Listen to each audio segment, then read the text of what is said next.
नमस्कार. जोडीदार रेसिपीमध्ये तुम्हा सर्वांचं मनापासून खूप खूप स्वागत आहे. तर आपण आज बनवूया मसूर पुलाव.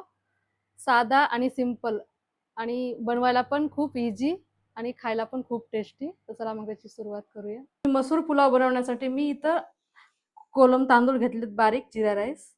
तर हे 1.5 गिलास आहे. तर इथं मी अख्खा मसूर घेतला, याला 4 तास झाले भिजून. तर मी हे 1 कप घेतलेला आहे. 1.5 गिलास तांदूळ आहेत आणि 1 कप अख्खा मसूर आहे. तर सर्वात पहिलं आपल्याला याला 10-15 मिनिटासाठी आपल्याला ना स्वच्छ धुवून भिजवायचे आहे. तर मी तर 2 मीडियम साईजचे कांदे घेतलेले आहेत, 1 बटाटा घेतलेला आहे आणि आपला हा खडा गरम मसाला. तर मी 2 तेजपान घेतलेत, काली मिरी, लवंग, हिरवी विलायची, मोठी विलायची, दालचिनी, स्टार फूल, जिरा आणि हे शहाजिरा घेतलाय मी अर्धा चम्मच. आणि मोठ्या साईजचा 1 टोमॅटो आहे, 10 ते 12 हिरवी मिरची आहे, आलं लसणची पेस्ट आहे 2 चम्मच, हे लाल तिखट आहे, कलरवाला आहे, चवीनुसार मीठ आहे, हळद, धनिया पावडर आणि थोडासा मी पुलाव मसाला घेतला. तर मी इथं आता कढई ठेवून घेतलेले आहे. तर आपल्याला अर्धा कप तेल टाकायचं आहे. तर आपण पहिले बटाटे तळून घेऊ.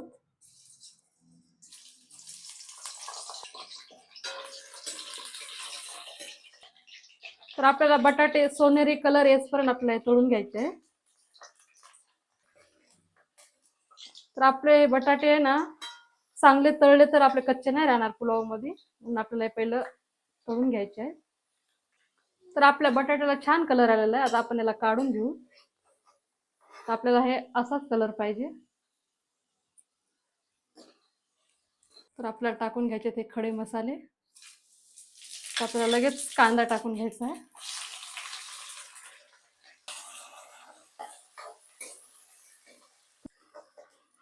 तर कांदा आपल्याला छान तळून घ्यायचा आहे, चांगला याला कलर आणायचा आहे गोल्डन.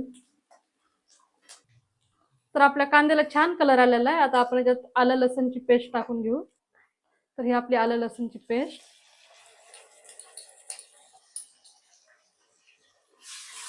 याला छान परतून घ्यायचं आहे. तर ही हिरवी मिरची आहे 10 ते 12.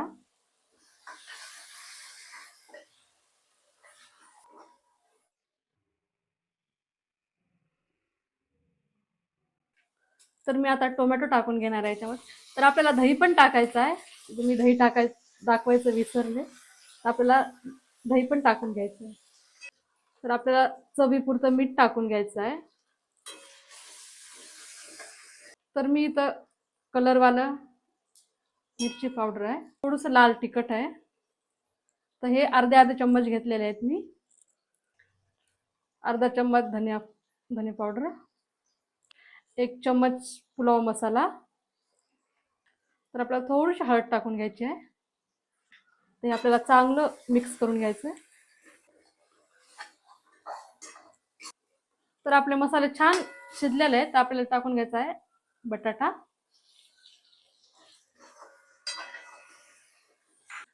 तर आपल्याला ही अर्धी वाटी दही टाकून घ्यायचं आहे, साधारण 2-3 चम्मच असतात. चांगलं मिक्स करून घ्यायचं. तर थोडीशी कोथिंबीर टाकून घेणार आहे मी, आपल्याला नंतर वरून पण टाकायची आहे. आणि आपल्याला गरम पाणी टाकून घ्यायचं याच्यात. तर मी इथं गरम पाणी ठेवलेलं आहे, 3 गिलास गरम पाणी करायला ठेवलेलं आहे पुलावसाठी. तर आपला मसाला बघा इथं खूप छान झालेला आहे.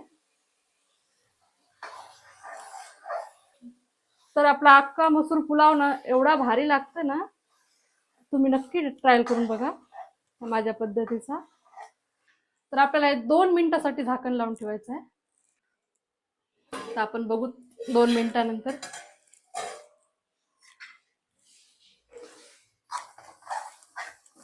तर आपला मसाला खूप छान शिजलेला आहे. तर आपण याच्यात आता गरम पाणी टाकून घेऊ. तर मी आता गरम पाणी टाकून घेते.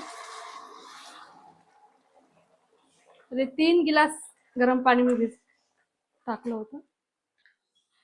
तर आपण तांदूळ भिजवलेले होते चांगले 10-15 मिनिटं. त्याच्यात आपण टाकून घेऊ ते मसूर. तर आपण हे टाकून घेऊत आता, मसूर आणि तांदूळ. तर आपल्याला हे चांगलं मिक्स करून घ्यायचं आहे. तर आपलं तांदळातलं पाणी कमी झालं की आपल्याला याच्यावर झाकण लावून ठेवायचं आहे.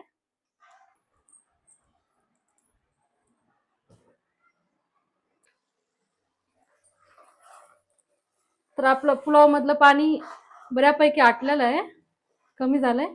तर आपण याच्यात कोथिंबीर टाकून घेऊ आणि झाकण लावू. त्याच्यात आपण आता कोथिंबीर टाकून घेऊ. तर आपल्याला हे 15 मिनिटासाठी आता हे बारीक गॅस करून हे झाकण लावून ठेवायचं आहे. तर आपण आता 15 मिनिटानंतर बघू त्याला. 15 मिनिटानंतर आपण बघू. तर आपला पुलाव खूप छान झालेला आहे, एकदम खुला खुला बघू शकताय. आणि आपला बटाटा पण खूप छान शिजलेला आहे.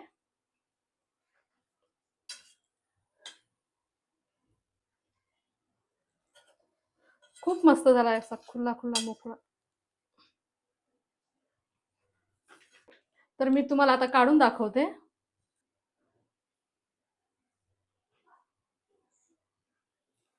खूप छान झालेला आहे आपला पुलाव. तर आपला मसूर पुलाव कसा वाटला तुम्हाला नक्की मला कमेंटमध्ये सांगा. आणि माझ्या चॅनलला लाईक, शेअर आणि सबस्क्राईब करायला विसरू नका. एवढा टेस्टी होतं ना हे, खूप छान. आणि दिसायला पण खूप छान झालेला आहे. तर बघू शकता खूप भारी झालेला आहे. झटपट होणार आहे, टाइम जास्त लागत नाही याला.